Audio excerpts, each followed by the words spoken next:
mahasiswa pendidikan biologi UNM, izin wawancara mengenai bagaimana proses pembelajaran daring selama pandemi. Jadi pertanyaannya itu Bu, menurut Ibu, apakah perbedaan proses pembelajaran sebelum pandemi dan setelah pandemi di era normal sekarang, dan apakah bisa dikatakan efektif?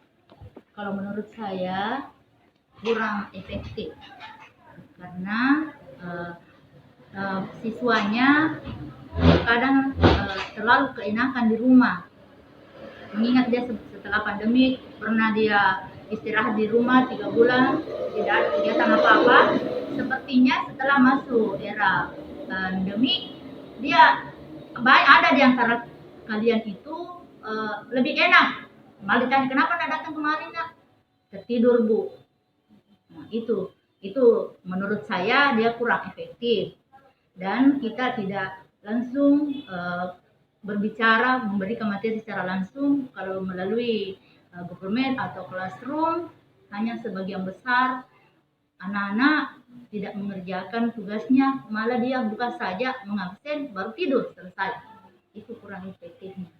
Selanjutnya Bu, untuk metode pembelajaran itu Bu yang diterapkan saat pandemi itu apakah berbeda dengan yang sebelum pandemi? Iya, berbeda. Karena setelah pandemi ini hanya materi-materi esensial saja yang kita ajarkan, yang ada hubungannya langsung dengan lingkungannya dia berada, supaya dia lebih mudah paham. Nah, secara otomatis kurikulum yang digunakan berbeda karena hanya menyangkut materi-materi yang singkat saja. Nah, kalau tidak pandemi, karena semua kan kurikulum bisa terserap, materi-materi yang ada dalam silabus itu kita bisa mengajarkan semuanya. Setelah pandemi terbatas, hanya materi-materi yang esensial saja yang kita ajarkan. Terus untuk mewujudkan pembelajaran yang efektif itu di pandemi seperti ini Bu, bagaimana?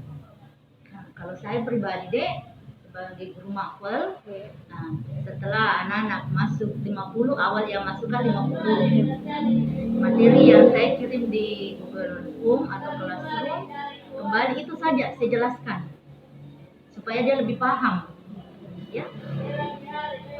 Bagaimana pengalaman Ibu setelah mengajar daring pada saat pandemi sekarang?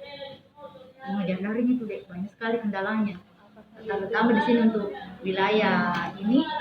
Terserang untuk PT27 ini ekonominya dia 50% lah ekonomi ke bawah.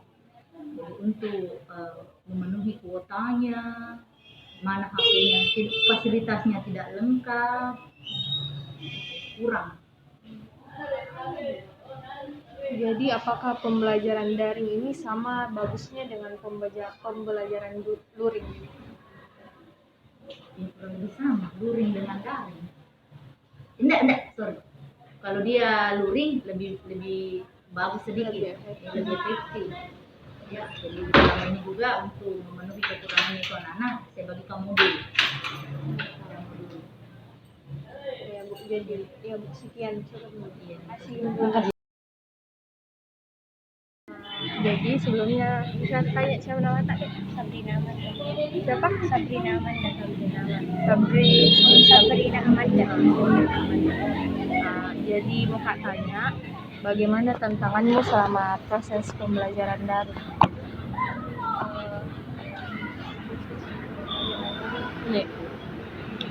Susah dimengerti materinya. Apalagi tidak terlalu mengerti penjelasannya. Terus Terlalu banyak tugas juga dikasihkan. jadi cara mengatasi itu bagaimana? Kadang-kadang tidak aku kerjakan. Tidak bekerja. Iya. Jadi selama pembelajaran daring itu menyenangkan atau tidak? Apa saja enaknya, apa saja tidaknya? Kalau enaknya tidak pergi ke sekolah. Kalau tidak enaknya tidak gampang kita mengerti materinya. Tidak gampang. Terus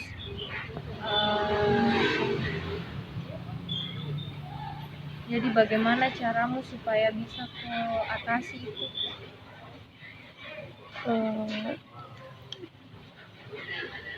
mau tapi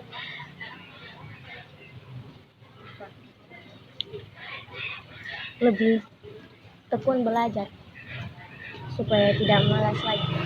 Kalau kendala sinyal internet ada, masuk itu juga kendala. Bagus. Bagus. Ya. Kalau kuota dari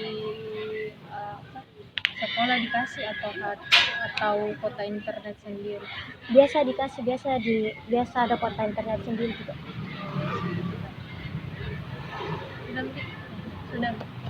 Kasih dek.